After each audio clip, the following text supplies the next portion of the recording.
Ahora bien, respondiendo a tu consulta sobre qué pasará hoy, Alberto Fernández llamó anoche a Javier Milei para pedirle y citarlo a una reunión para elaborar el plan de transición de aquí al 10 de diciembre. Aún no se confirmó dónde será, pero finalmente sí se confirmó que Javier Milei aceptó esta reunión para este 20 de noviembre, para esta jornada. Martín Mena, periodista argentino, está conectado con nosotros. Buenos días. Buen día, buen día. Gracias por este espacio para analizar una jornada especial en la Argentina luego de un domingo histórico de elecciones donde una fuerza que hasta acá nunca había gobernado porque es incipiente, es naciente, asume el poder y lo asumirá desde el próximo 10 de diciembre. Javier Milei ganó las elecciones con el 55, déjame chequear el dato puntual, 55.7% de los votos sobre 44.3% obtenido por Sergio Massa.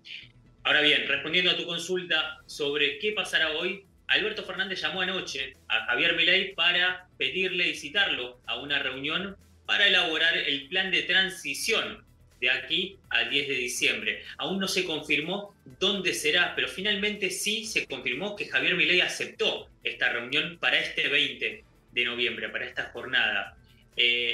Y esto es noticia porque en las últimas horas de ayer se había especulado con que la abultada agenda y la cantidad de entrevistas nacionales e internacionales que Javier Milei debía brindar habrían postergado y habrían puesto en duda la confirmación de este encuentro con el presidente de la Nación, pero luego, entendiendo las prioridades, por supuesto, Javier Milei atendió con positivismo el llamado de Alberto Fernández y hoy se reunirán. Como decía, se espera que sea en la Casa de Olivos, la residencia donde vive Alberto Fernández como presidente de la Nación y donde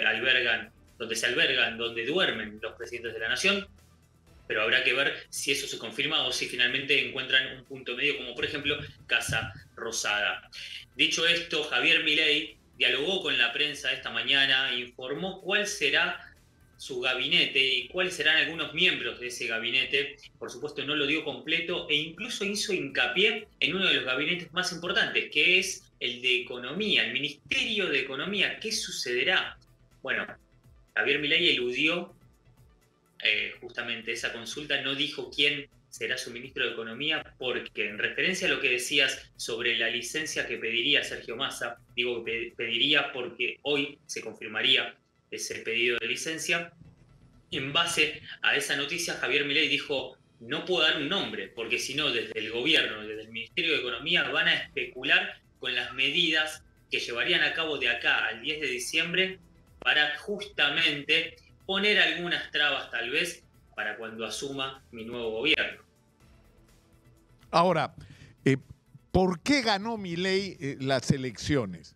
Es decir, había en determinado momento el hartazgo por un lado y el miedo por el otro, ¿no es cierto? El hartazgo por la corrupción, la ineficiencia en la gestión económica, pero por el otro lado había temor, que era con lo que jugaba mucho Sergio Massa. Exitosa. Había temor con respecto a las posturas ultrarradicales de Milei. Pero ¿qué fue lo que ocurrió? Que, digamos, el hartazgo venció al miedo, pero también Milei le bajó el octanaje, por así decirlo, a su propuesta. Empezó a hablar de una serie de medidas, como 3 capas de medidas de 3, ¿no? De primera, segunda y tercera generación, sí, como decía él, ¿no? O sea, no vamos a empezar por desaparecer el Banco Central de Reserva, por ejemplo, ¿no? Exactamente, sí. Javier Milei tuvo un discurso desde el comienzo un tanto agresivo y con ideas que distan de esta igualdad social que promulga el peronismo, el oficialismo. Y a partir de esas ideas consiguió una parte del electorado que lo siguió a rajatabla y lo siguió contra viento y marea, avalando esas ideas y teniendo en cuenta esto que mencionás. En las últimas semanas Javier Milei ablandó un poquito su discurso y tuvo que ver con 2 cuestiones. La primera, la llegada de Juntos por el Cambio, que tiene mucho más manejo político que La Libertad Avanza. Recordemos que Juntos por el Cambio gobernó la República Argentina entre 2015 y 2019, además de tener diferentes gobernadores en diferentes provincias y de gobernar la Ciudad Autónoma de Buenos Aires desde 2007 con diferentes representantes. Incluso volvió a ganar, Jorge Macri en esta oportunidad por primera vez, pero como parte de Juntos por el Cambio, por supuesto.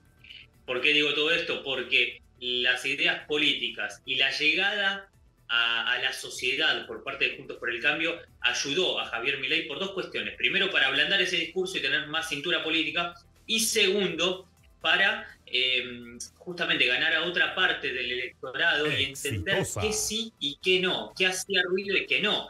Y un dato no menor, Javier Milei no tiene un aparato político tan grande como para gobernar el país. Y Juntos por el Cambio lo ayudará en eso, porque necesita intendentes, necesita justamente representantes en diferentes intendencias y municipios de todo el país. Y Javier Milei no contaba con eso, Juntos por el Cambio sí.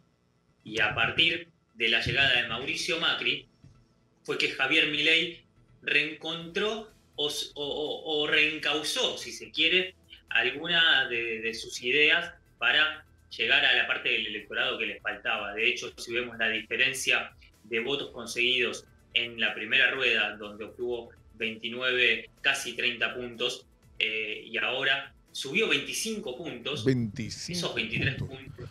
Casi 26, ¿no? Tuvieron justamente para alcanzar la victoria en este balotaje.